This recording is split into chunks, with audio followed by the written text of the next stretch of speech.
Assalamualaikum teman-teman semuanya, balik lagi sama gua Mas Nox.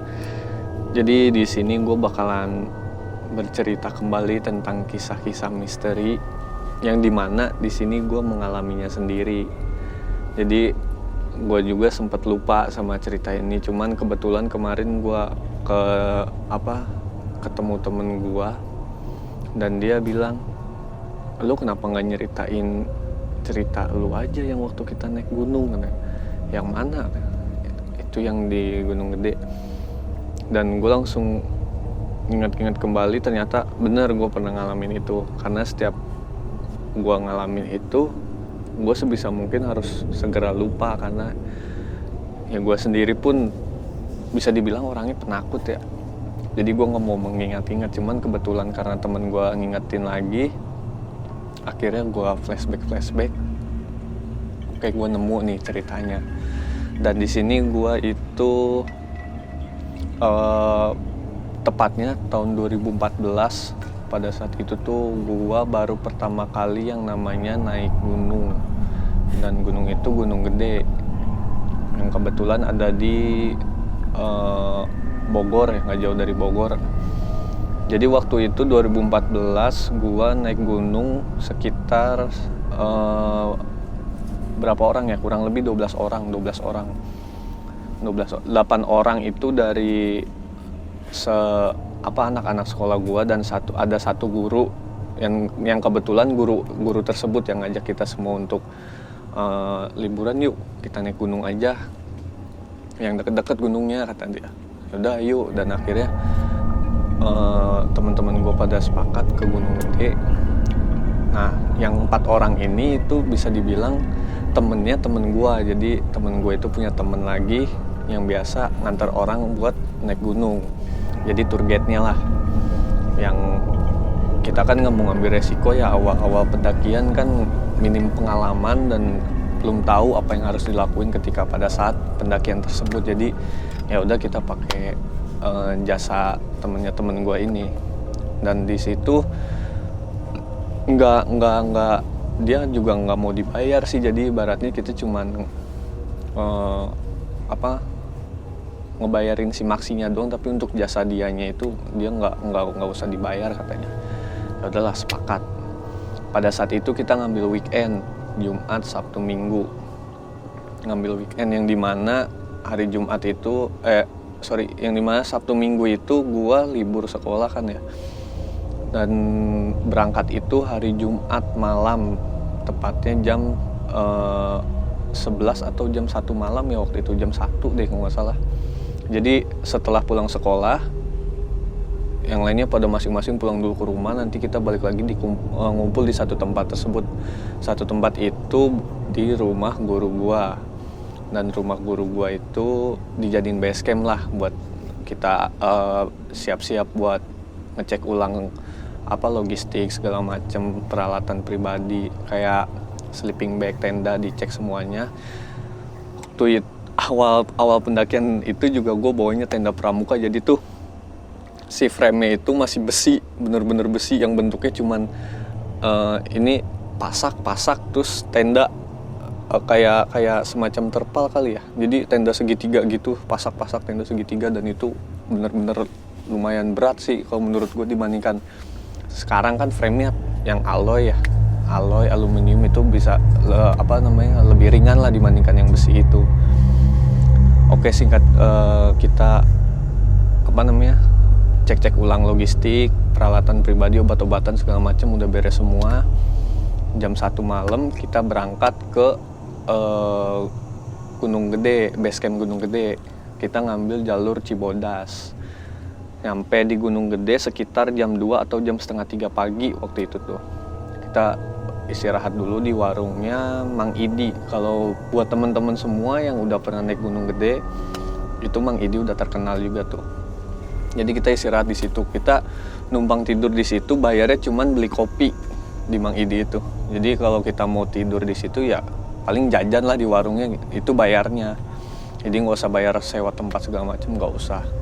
Kita bayar beli kopi paginya, sarapan, bangun sekitar jam 5 itu Kita biasa pada sholat subuh, ngecek ulang peralatan, apa yang kurang, logistik segala macam, obat-obatan, dan semuanya udah lengkap, beres jam 7 kurang lebih itu udah sekalian sarapan, ngopi, segala macem, ngobrol-ngobrol segala macem.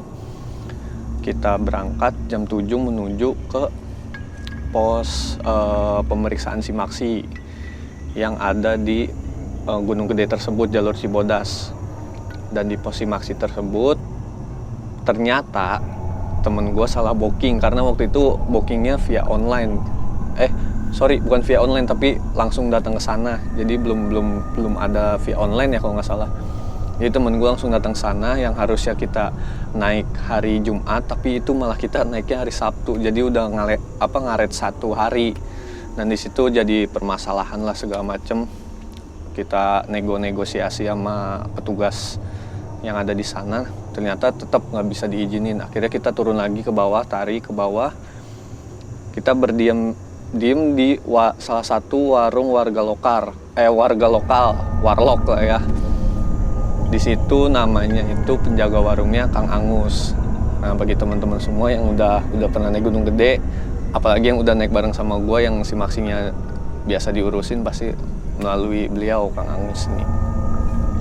Jadi kita berdiam diri di situ sekitar jam 8 sampai jam 9, kurang lebih 1 jam. 1 jam di situ kita kegiatannya yang ngopi, ngobrol segala macam sambil nanyain ini gimana nih, kira-kira bisa nggak nih kita naik ke sana. Kalau misalnya sekiranya nggak bisa, kita mau ganti tujuannya. Jadi bukan ke Gunung Gede, jadi nggak jauh dari situ ada yang namanya Gunung Kencana. Gimana bisa nggak? Setelah ngobrol-ngobrol gitu, mungkin Kang Angus ini mendengar percakapan kita, akhirnya disamperin. Kenapa emang? Kata Kang Angus teh, ini Kang mau naik tapi kebetulan salah jadwal, yang harusnya naik hari Jumat tapi kita malah hari Sabtu baru mau naik, jadi ngaret 1 hari. Coba dilihat simaksinya. Ini bisa saya urus, mau nggak saya bantuin urus? Akhirnya kita ngobrol, ya udah deh setuju. Kita akhirnya dibantuin tuh sama beliau untuk mengurus simaksi. Setelah ngurus simaksi kurang lebih setengah jam lah ya proses tersebut. Jadi dari jam 9 sampai jam setengah 10 beliau balik lagi ke warungnya. Ayo nih udah bisa naik semuanya. Jadi kita itu waktu itu cuman bayar uang rokok lah, jasa beliau ngebantuin kita ya, ngasih uang rokok. Di situ akhirnya kita diperiksa lagi, dan si petugas ini cuma senyum doang karena tadi kita udah ditolak tapi balik lagi, jadi dia cuma senyum doang. Kita di pos simaksi tersebut, jadi pos simaksi Gunung Gede tuh halamannya lumayan luas ya, jadi di situ kita sambil duduk-duduk lagi, ngopi-ngopi lagi, ngaret lagi kan jadinya. Jadi sekitar kurang lebih di situ setengah jam lah, dari jam 10 sampai jam setengah 11. Setelah itu kita mulai trekking pendakian menuju tujuan ngecamp kita itu di Kandang Badak. Kalau misalkan untuk ke tujuan Gunung Gede atau ke Gunung Pangrango itu bukan terakhir ya, maksudnya paling banyak yang ngecamp tuh di Kandang Badak tersebut. Jadi kita mulai trekking dari pos simaksi, setelah itu kan lewatin Telaga Biru tuh. Telaga Biru ada di sebelah kiri. Di situ kita yang namanya pendaki pemula ya. Karena waktu itu juga gue pakai celana jeans yang sebetulnya tidak direkomendasikan mendaki menggunakan celana jeans karena akan menambah beban pada saat menanjak. Emang bener kerasa di situ, paha langsung terasa berat lah, gimana sih namanya, baru pertama kali di Telaga Biru tersebut. Seberangnya ada pos, kalau nggak salah gue lupa, tapi posnya pos apa ya namanya. Di situ kita duduk dulu sebentar, istirahat, break, istirahat, ngobrol-ngobrol segala macem. Itu posisi kurang lebih jam 11 atau jam 11 setengah 12 lah ya, kurang lebih sih jam. Oke, akhirnya udah siap jalan lagi. Kita jalan. Setelah dari tempat Telaga Biru tersebut kan kita ngelewatin yang namanya jembatan yang ada gunduk-gundukan gitu tuh. Di situ kita udah mulai jalan, naik lagi. Nah, di pos ini yang kalau misalkan kita lurus, kita ke air terjun Ciberem kalau nggak salah. Kalau ke kiri itu trek ke Gunung Gede Pangrango. Kita ngambil ke arah kiri. Di pos tersebut kita istirahat juga. Di situ sih belum terasa aneh atau gimana karena kebetulan juga masih siang dan pendakian weekend tuh selalu rame Gunung Gede Pangrango karena jadi tempat tujuan buat yang pendaki-pendaki Jabodetabek khususnya. Kita di situ istirahat kurang lebih 20 menit. Nanjak lagi kita trekking ke atas dan di situ tanjakannya udah mulai curam. Tanjakannya udah mulai menggila lah. Setelah itu kita nanjak terus. Nah, setelah beberapa lama nemu pos yang di situ tuh ternyata kalau setelah beberapa hari atau beberapa minggu setelah pendakian tersebut gue searching ternyata di situ banyak penunggunya Kunti lagi. Banyak penunggu Kunti gitu. Kita di situ istirahat sebentar. Karena gue pendakian pertama kali, jadi pada saat itu gue di pos duduk, ada bapak-bapak megang kantong kresek. Temen gue iseng, "Pak, naon ya? Rek dagang sugan." "Emang dagang jang bapak?" "Dagang naon pak?" Nasi uduk ada di atas gunung." Gue kaget kan ya, karena pertama kali pendakian jadinya, "Nu bener pak nasi uduk?" Bener jang, baraha eta 7.000. Udahlah beli, akhirnya beli gue sama temen gue makan kan karena mungkin lapar juga dan udara udah mulai dingin padahal waktu itu masih siang juga sih.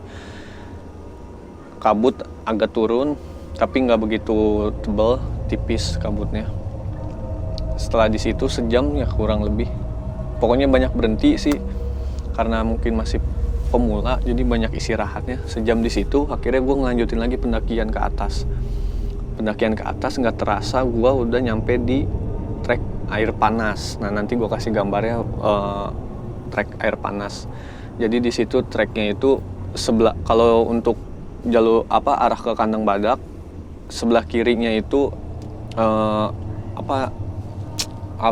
kayak ini ya, air terjun, bukan air terjun ya. Jadi kayak cipratan-cipratan air panas. Sebelah kanannya itu jurang, jadi dibatasinnya cuma pakai tali tali kawat. Jadi dibatasinnya cuma pakai tali kawat antara si trek dengan si jurang. Nah itu sangat tidak direkomendasikan untuk melakukan perjalanan di malam hari karena dikhawatirkan bakal terjadi entah itu kepleset atau gimana kan. Lebih baik cari aman dengan siang aja. Sebelah kanan jurang, kiri bukan pancuran, kayak air terjun air panas gitu tapi nggak begitu ini sih. Dan di situ batunya tuh berlumut, situ kan ngeri ya.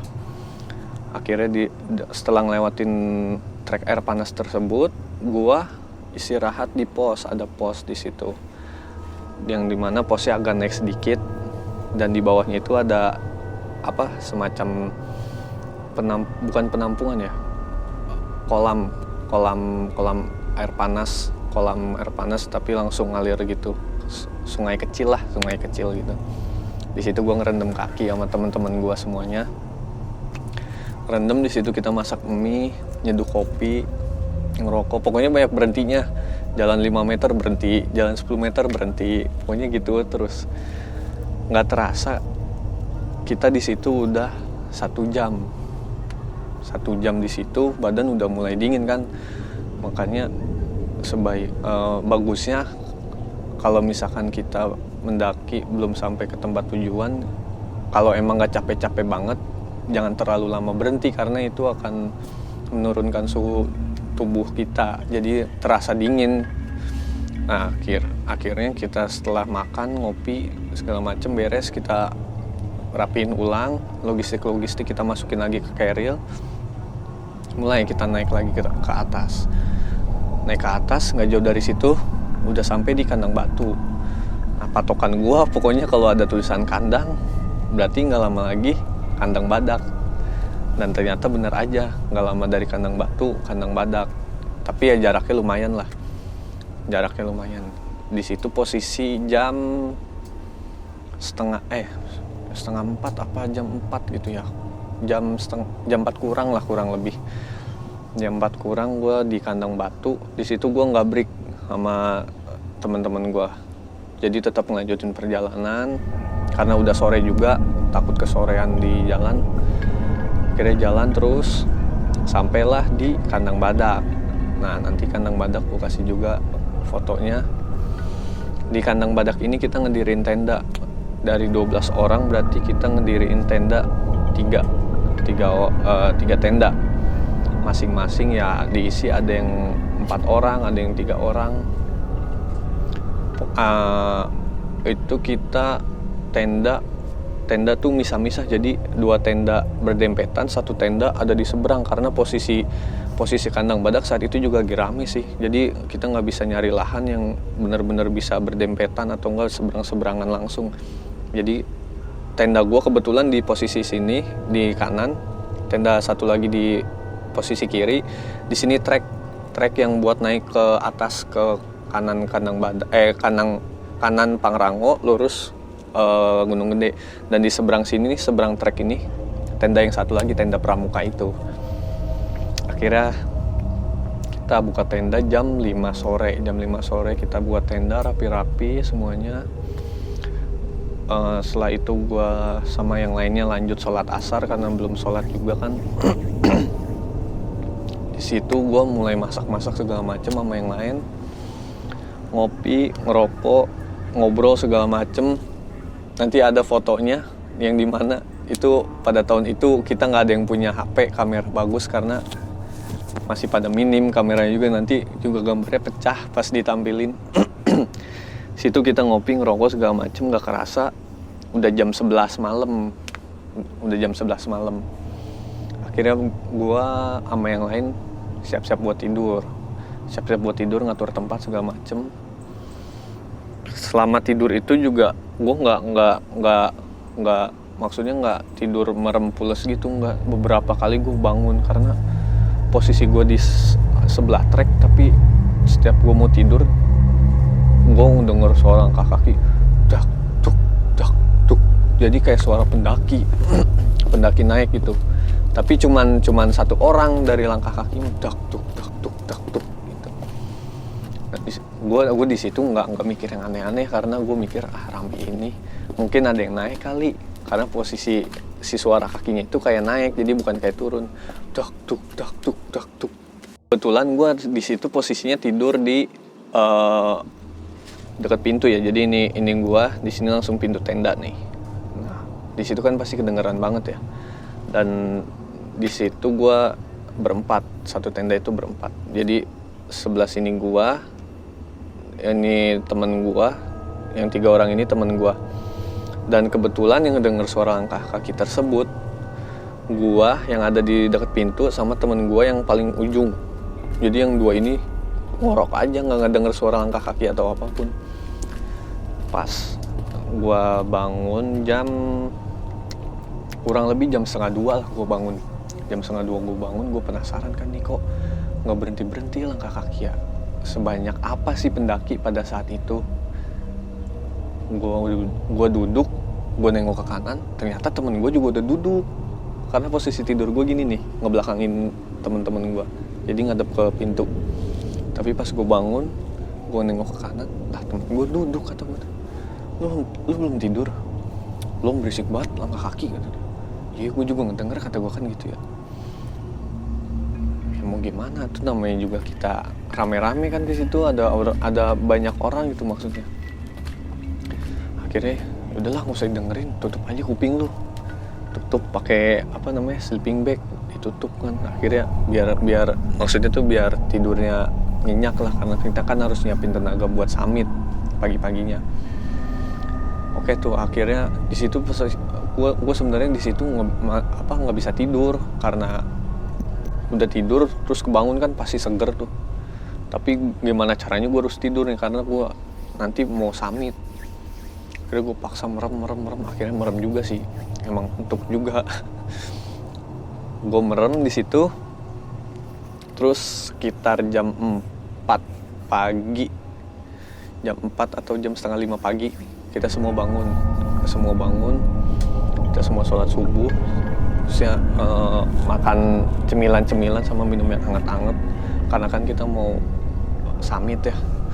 Jadi perjalanan dari Kandang Badak ke puncak Gunung Gede itu pada saat itu gue memakan waktu kurang lebih 2 jam. Jadi yang dimana kita harus nyiapin energi. Entah itu kita harus minum yang hangat-hangat dulu kayak wedang jahe atau makan roti buat ngeganjel perut.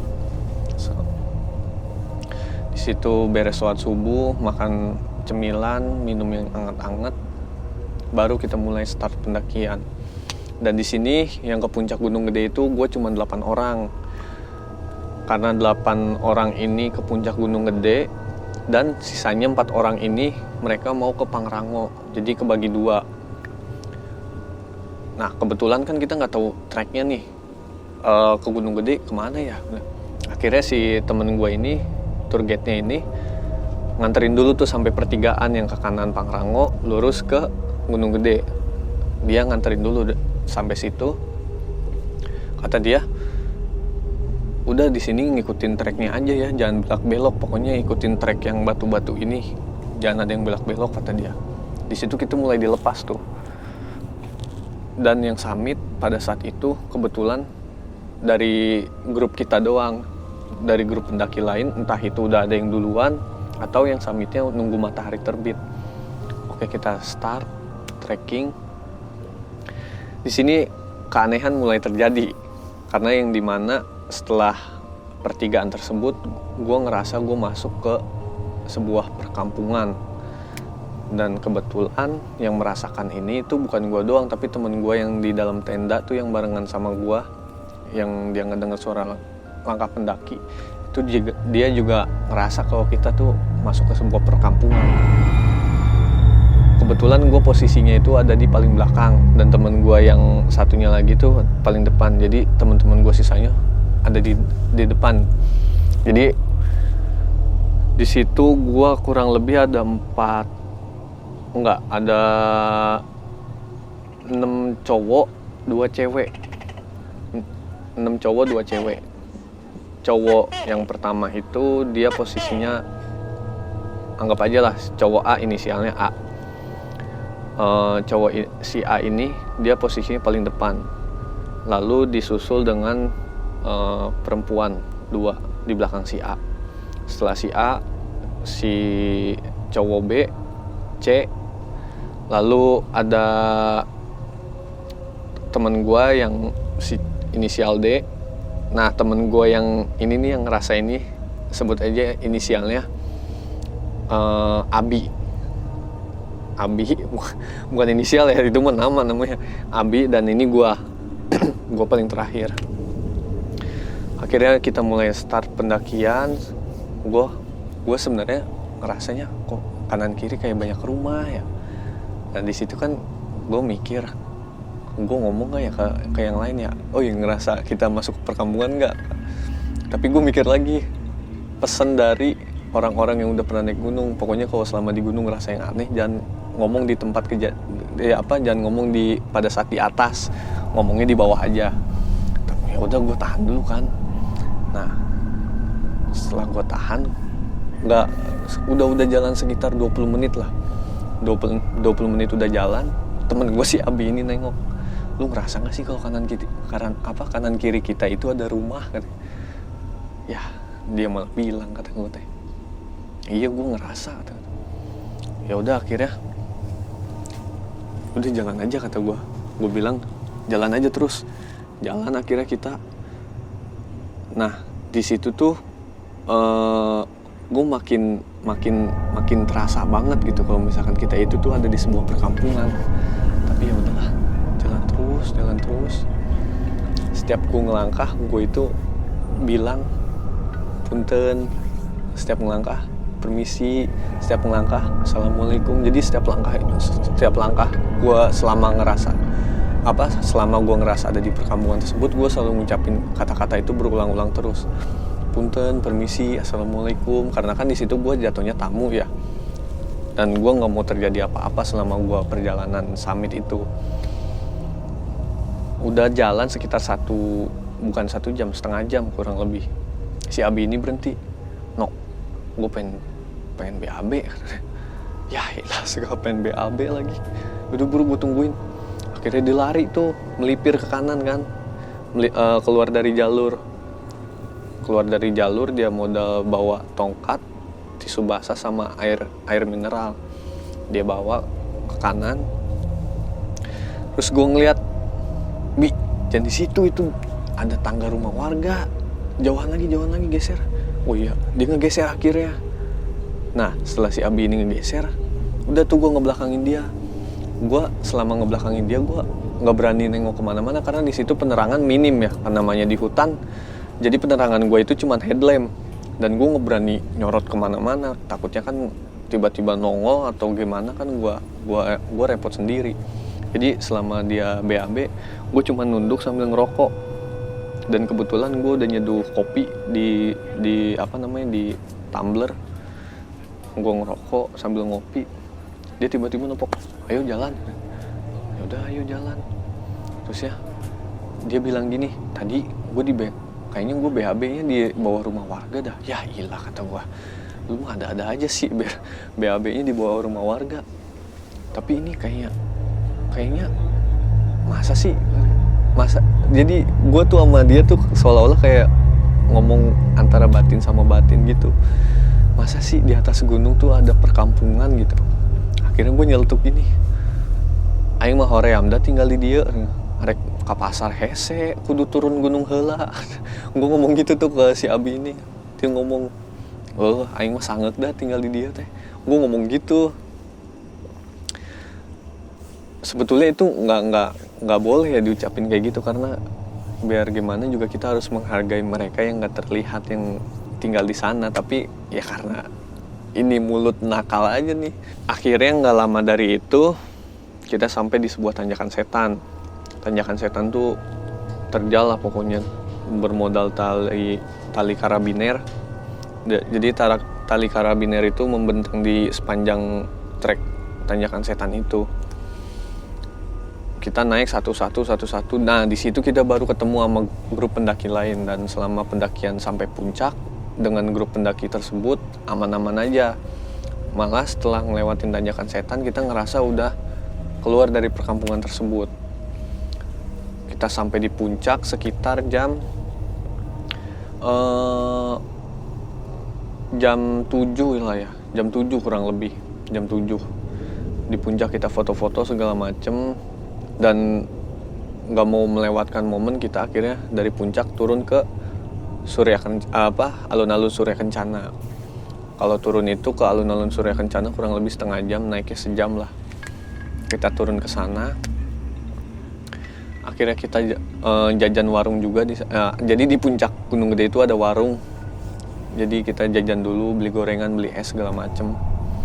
Udah puas di atas sana, kita turun jam 9:30 kurang lebih. Kita 9:30 turun, dan kita itu turun ngelewatin jalur pendakian waktu kita naik. Jadi kan bisa tahu lah di mana kita waktu ngerasain ada perkampungan, terus ngerasain kayak misalkan kita bener-bener tempat si Abi lagi BAB gitu kan. Kita turun, udah turun lewat tanjakan setan tuh. Lewat turunan setan berarti ya kalau turun mah. Turunan setan lewat. Nah, di sini gua sama si Abi cuman bengong. Perasaan tadi kita lewat perkampungan. Kenapa sekarang hutan doang gitu. Gua bengong di situ. Kayaknya aneh nih tadi pagi. Terus ya yang ibaratnya mah goblok kayak gua gitu ya, gua frontal gitu pada saat malam pas mau summit. Gue ngomong pokoknya ngomong yang bisa menyinggung perasaan mereka di sana lah. Akhirnya kita turun, terus gue juga sampai apal tempat BAB-nya si B di mana. Lu bukannya BAB di sini tadi? Iya. Lu ngerasa BAB di bawah rumah warga? Iya. Lu lihat sekarang itu ada nggak rumah warga? Tidak ada. Pokoknya di situ ada hutan-hutan doang pokoknya. Namanya di tengah hutan banyak pohon-pohon gitu doang. Jadi kita itu ya gue juga nganggepnya di situ sih bukannya karena mistis atau gimana, gue nganggepnya tapi mungkin gue halu karena kecapean, atau enggak mungkin gue nyawa belum terkumpul karena baru bangun tidur langsung di gas trekking ke puncak untuk summit. Akhirnya turun sampai kandang badak sekitar jam setengah 11 siang itu, setengah 11 atau jam 11 lah kurang lebih. Kita di situ makan-makan segala macem, dan temen gue yang dari Pangrango pun udah ada di situ lagi gitu, padahal kan kita duluan yang summit dan mereka belakangan, tapi pas turun mereka udah ada lagi. Kita makan-makan segala macem, nunggu zuhur kita sholat. Habis itu kita prepare, beres-beres segala macem, logistik kita masukin ke carrier. Akhirnya kita turun ke bawah, dan selama perjalanan turun ke bawah alhamdulillah lancar-lancar aja, nggak ada kendala apapun. Nah, sampai di warung Kang Angus di sini nih, ternyata di sini baru kebongkar juga. Mulai dari yang langkah pendaki dak duk itu ternyata bukan gua doang, tapi tenda sebelah pun mendengar. Dan tenda sebelah ini tuh guru gua sama temen gua. Jadi guru gua cewek sama temen gua cewek. Itu mereka juga mendengar, dan mereka itu nggak tidur semalaman itu, malah si tendanya tuh sampai dibuka ternyata nggak ada orang, sepi, karena posisi di situ tuh udah jam 1:30 malam. Terus yang pas kita mau summit ngelewatin perkampungan, di situ tuh ternyata yang ngerasa bukan gua sama si Abi doang, tapi satu grup yang waktu gua mau summit ada 8 orang berarti ya. Satu grup itu tuh ngerasa kita masuk ke sebuah perkampungan, tapi mereka pada dijaga gitu mulutnya, nggak kayak gua sama si Abi langsung ngomong aja gitu. Akhirnya di bawah cerita gua sama Abi cuman ngalamin yang langkah pendaki itu sama yang perkampungan, dan temen-temen gua guru gua sama temen gua yang cewek ngalamin kejadian yang sama kayak gua. Temen-temen gua yang lain cuman ngerasa kita masuk ke perkampungan. Jadi di situ baru terbongkar semuanya, dan alhamdulillah kita semua selamat. Jadi di sini pesan yang bisa diambil adalah sebetulnya kemanapun kita pergi itu kita adalah tamu, dan kita harus menghargai tuan rumah dengan cara apa? Menjaga etika dan menjaga perilaku kita selama kita bertamu di rumah orang tersebut atau tempat tersebut. Jadi semoga dari cerita yang gue ceritain ini bisa diambil hikmahnya, bisa diambil baiknya, dibuang buruknya. Dan dari cerita-cerita ini jangan dijadikan kalian semua takut, tapi bisa dijadikan pembelajaran untuk kalian sendiri. Dan dari cerita tersebut juga banyak ya sebetulnya yang bisa diceritain lagi, cuman mungkin di next video nanti bakalan gue ceritain lagi pengalaman gue di gunung yang lain. Dan ini pun diingetin sama temen gue kalau gue punya pengalaman ini juga. Jadi buat teman-teman semua, terima kasih yang sudah meluangkan waktunya untuk menonton video gue kali ini. Buat kalian semua, jangan lupa like, komen, dan share sebanyak-banyaknya. Untuk kalian juga silahkan klik tombol subscribe sekarang juga untuk mendukung kami dalam mengembangkan channel ini, biar kami lebih semangat lagi untuk mengembangkannya. Untuk ini gue cukupkan di sini aja ya. Nanti kita bakalan lanjut di next video. Terima kasih semuanya. Assalamualaikum warahmatullahi wabarakatuh.